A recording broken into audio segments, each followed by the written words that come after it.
السلام علیکم ورحمۃ اللہ وبرکاتہ۔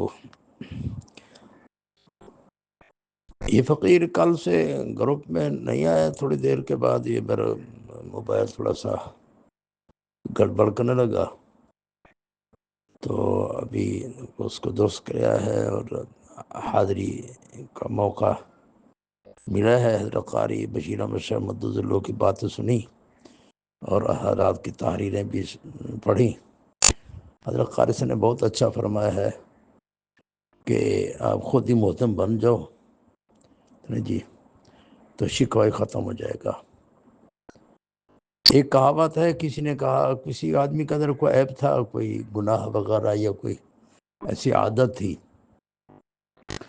تو لوگ اس کا شکوہ کرتے تھے۔ گویا سبھی لوگ شکوہ کرتے ہیں، جہاں بھی جاتا ہے شکوہ اس کو بیچارے کو ضد کیا جاتا ہے، ذلیل کیا جاتا ہے، خوار کیا جاتا ہے، تو وہ شکایت کرتا ہے۔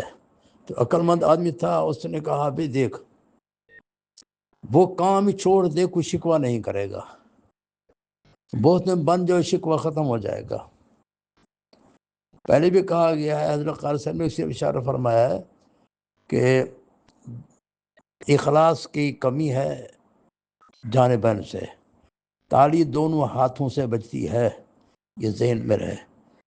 نہ مدرس فرشتہ ہے، نہ محتم فرشتہ ہے، نہ ناظم فرشتہ ہے، کوئی بھی فرشتہ نہیں، کمی کوتاہی موقع بموقع ہو جایا کرتی ہے۔ یہ زبان پر حرف شکایت یہ اچھا عمل نہیں ہے، یہ ذہن میں رہے۔ ہمارے اکابر جو ان کی تحریریں اور ان کے اقوال، ان کے تجربات کی روشنی میں یہ الفاظ بول رہا ہوں، حرف شکایت یہ اچھا عمل نہیں ہے۔ جب سے یہ موبائل آئے ہیں، حرف شکایت زبان پر آ گئی ہے، ناشکری کا عمل ہے۔ اور آپ کے علم میں حضرت قاری محمد طاہر رحمہ اللہ نے ایک حدیث نقل فرمائی فضائل حفاظ القرآن کے اندر، کہ حضور اکرم صلی اللہ علیہ وسلم نے آخری خطبہ میں جو حجۃ الوداع کے خطبہ میں ارشاد فرمایا، بہت ساری ارشادیں فرمائی، گویا کہ 23 سالہ جو آپ کی محنت تھی، نبوت والا کام آپ نے اس کی تعمیل کی تکمیل فرمائی، کامل اکمل ہوا، تو اس کے خلاصہ کے طور پر آپ نے ارشاد فرمایا، اس میں یہ تھا، اے اللہ ان معلمین کو بخش دے اور ان کی عمر میں برکت عطا فرما، اور ان کے رزق میں برکت عطا فرما، اور ایک حدیث میں ہے کہ ان کو زیادہ رزق نہ دے، اتنا رزق دے اتنی یقوت لا یموت، اگر زیادہ مل گیا تو بھی ناشکر بن جائیں گے۔ اب یہی ہے، جیسے قائص نے فرمایا، اس سے پہلے تو دیکھو اب اپنے زمانے کے کیا تنخواہیں تھیں، ہر ایک آدمی پوچھا جا سکتا ہے۔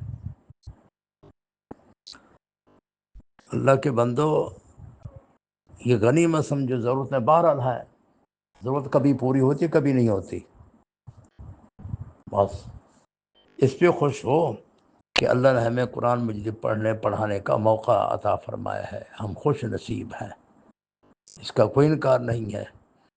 جس طرح میرے بھی بچے ہیں جی، ان کی بھی ضرورتیں ہیں، آپ کے بچے ہیں، ہر مدرس کی، چاہے شادی شدہ ہے غیر شادی شدہ ہے، اس کو بھی جمع کرنا ہے، مکان بنانا ہے، شادی کرنی ہے، اور جن کے بچے ہیں اس کے لیے خوشی غمی ہے، شادیاں کرنی ہیں بچوں کی بچیوں کی، یہ سب سے متعلق ہے، سب اس میں شریک کار ہیں۔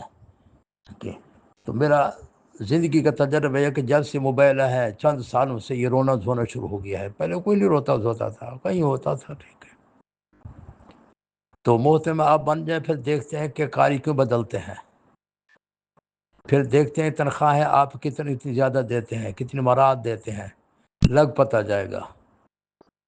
اللہ کے بندو، حرف شکایت نہیں، بس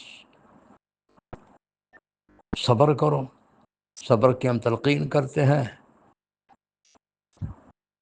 اور عمل ہمارا یہ ہے، رونے دھونے سے کچھ نہیں ہوگا، رجوع اللہ کی ضرورت ہے، بس رجوع اللہ ہو، اللہ تعالیٰ ہم خود ہی پڑھتے ہیں پڑھاتے ہیں، وَيَرْزُقُ مِنْ حَيْثُ لَا يَحْتَسِبُ، اس سے پہلے وَمَن يَتَوَكَّلْ اللہ۔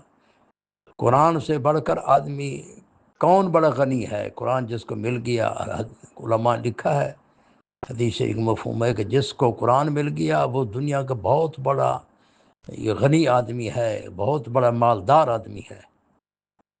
کیا کہا جائے، کیا تقریر کی جائے، بس کافی ہے۔ السلام علیکم ورحمۃ اللہ وبرکاتہ۔